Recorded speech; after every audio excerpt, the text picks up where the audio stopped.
Thank you for joining me for this video tutorial of risk-based pricing notices. I'll demonstrate how CSRs and credit managers and administrators access these reports in the SubscriberWise decision management system. Reports can be accessed either on demand by CSRs and administrators or credit managers, or with a batch option for printing on a scheduled basis.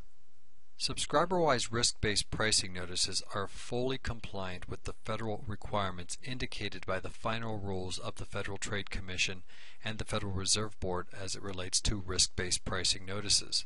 You'll have an opportunity to review these notices generated in SubscriberWise during this presentation. And keep in mind, generating and printing risk-based pricing notices is not only fast and easy, there's also no additional cost or fee for this service. Let's begin with a sample submission from a CSR. The CSR has obtained the prospect's information and entered it into SubscriberWise. Let's click Submit to obtain a decision. Now what you'll notice here is that we have a decision level 7 and we have a risk-based pricing notice. The function exists here because the operator assigned deposits, which is typical of course for level 7, that's a high-risk consumer, but the operator assigned deposits to level 7. Because the deposits have been assigned to one or more offerings for this level 7 customer, the system knows to automatically create a risk-based pricing function. Now if there were no deposits indicated for this particular level, the risk-based pricing notice would not be there because it's not required by the federal law if there is no deposit indicated for any of the services or offerings that the operator is providing. So in this case, the CSR, if the company policy was to have the CSR print the risk-based pricing notice, they could simply generate the notice and the system will open a PDF, and we can open that here. And this is the notice then the customer will receive. It includes the date, the customer's name and address. It includes the reason for the service request, and it is customized with the cable operator, the communications operator's company name. It tells the individual, thank you for your service request and congratulations, your service request has been approved. It then includes the information that's indicated by the Federal Trade Commission and the Federal Reserve Board as it relates to these risk-based pricing notices. As you can see, it gives information about what is a credit report, how did the operator use the report, again, and your system's name is customized here, so in this case it's AAA Communications. It tells the consumer if there are mistakes, what they can do, and how to obtain a copy of the credit report. It also includes the credit score. In this case the score is a 508. The source is TransUnion. It's a FICO 8 credit score, and the date that the score was obtained or decision was June 20th, 2012. It also includes the range of the scores and then specifically the factors that affected or impacted the credit score. The first factor indicated there is the factor that contributes most to that particular score. So in other words, a serious delinquency in public record or collection is the most important factor that contributed to that individual's credit score. Let's take a look at a risk-based pricing notice for a consumer who did not generate a credit score. There's going to be two scenarios where we have a risk-based pricing notice in SubscriberWise. One is where a score is generated. That's going to be about 80% of submissions. About 20% of submissions will result in a consumer who has a credit file at the repository, but because they're not actively consuming credit, the scoring algorithm could not compute a score. So the federal government has a risk-based pricing notice that it recommends for those situations. So if we look at a consumer who has a 0 credit score and where we know deposits are going to be indicated, let's look at a level 8 here. A 0 with a level 8 will view the report, and you can see we have a generate risk-based pricing notice because again the operator for this particular decision level has assigned deposits for one or more offerings. So if we generate this risk-based pricing notice, it's going to be similar to the first one that we saw where there was a credit score involved, but the language is slightly different here. Let's take a look. Includes again the date, customer's name and address, the reason for the service request. Also again thanking the customer for their service request and congratulating them that the request has been approved. But you'll notice here it says your credit score. Your credit score is not available from TransUnion, which is a consumer reporting agency, because they may not have enough information about your credit history to calculate a score.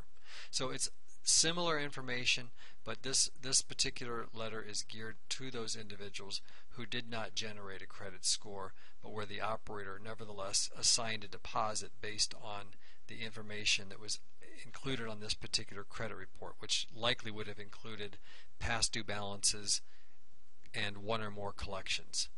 So that's the way the form will look for individuals who do not generate a credit score but still have a credit file at the repository. Now for situations where the system generates a 0-0, that means that there is no credit score and there is no credit file at the repository. The system by default will send this letter also.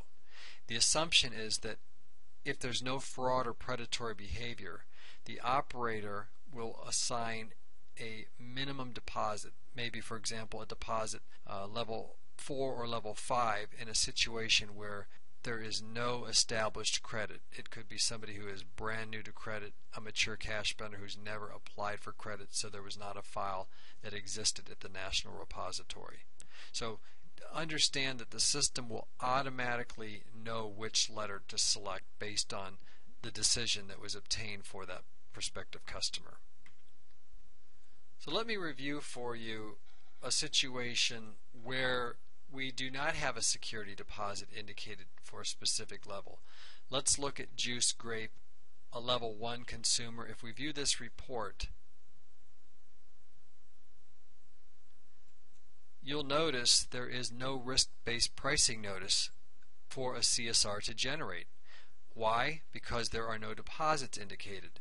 This operator has said for the offerings that you see indicated, basic, internet, HD, DVR, etc., there is not a deposit required for any of those offerings. So that's the reason why we do not see the risk-based pricing notice. But to demonstrate how intuitive the system is, if we were to go into our deposit limits and we select the level 1, which was the decision level, and let's say we just assign a $25 deposit to an HD DVR just for the purpose of this example. Now if we go back to that same level 1 report, level 1 for Juice Grape, and we view this report, because I assigned a $25 deposit for the HD DVR, the system now creates the generate risk-based pricing notice function, because the assumption is if that customer wanted a DVR, then a deposit notice or a risk-based pricing notice would be indicated. So that's how the system works. Now we'll conclude by looking at the batch printing options. And by the way, before I do that, let me show you that if we look at this report, you'll notice there's no risk-based pricing print log here. If I open this, generate this letter, assuming that we're going to send it to our printer. So it's opened, we click print, again assuming we're going to send it to the printer. Now what I want you to see is if I refresh this particular report, you'll notice there's the risk-based pricing print log. It shows the date and time. So if I open it again, we're going to have another date and time stamp. So the system will always keep a log of when we have generated these notices. Refresh the screen, and there it is. So in the report viewer, we've set this up so that there's a couple of options. You can use this function, unprinted risk-based pricing notices. And what the system will do if you use this option is it will keep track of any notices on a day-to-day basis or an hourly basis, for example, that need to be printed, that have not been printed or time date stamped. So if we click the submit query while we're on the unprinted risk-based pricing notices, it will look for any notices that have not been printed. Now in this instance there are none. I did not generate any new reports where a risk-based pricing notice had not been opened. You saw me open the few examples there. So there are no reports that need to be printed. So this system is just a great way for somebody in your office who wants to print these on a day-to-day basis, or again on an hourly basis, whatever the time period is. It will keep track of any reports that need to be printed.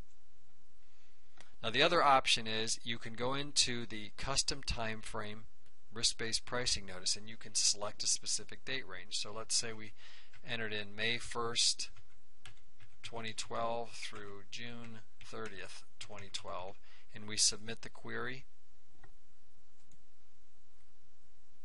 The system is going to bring up every single report where a risk-based pricing notice is indicated. So in this case, you can see there are 31. So this is useful in a situation where maybe a CSR sent an entire day's worth of risk-based pricing notices to the printer, but you received a call from one or more customers that they never received this notice. You could go in for that specific date range and select any risk-based pricing notices from that date and reprint them. So that's really the purpose of this function. So again, it's a flexible system. We want you to keep in mind that the notices are fully compliant, and the system is created so that you can move forward with this process fast and easily. Please give us a call if you have any questions about this or want more information about the compliance requirements. Thank you.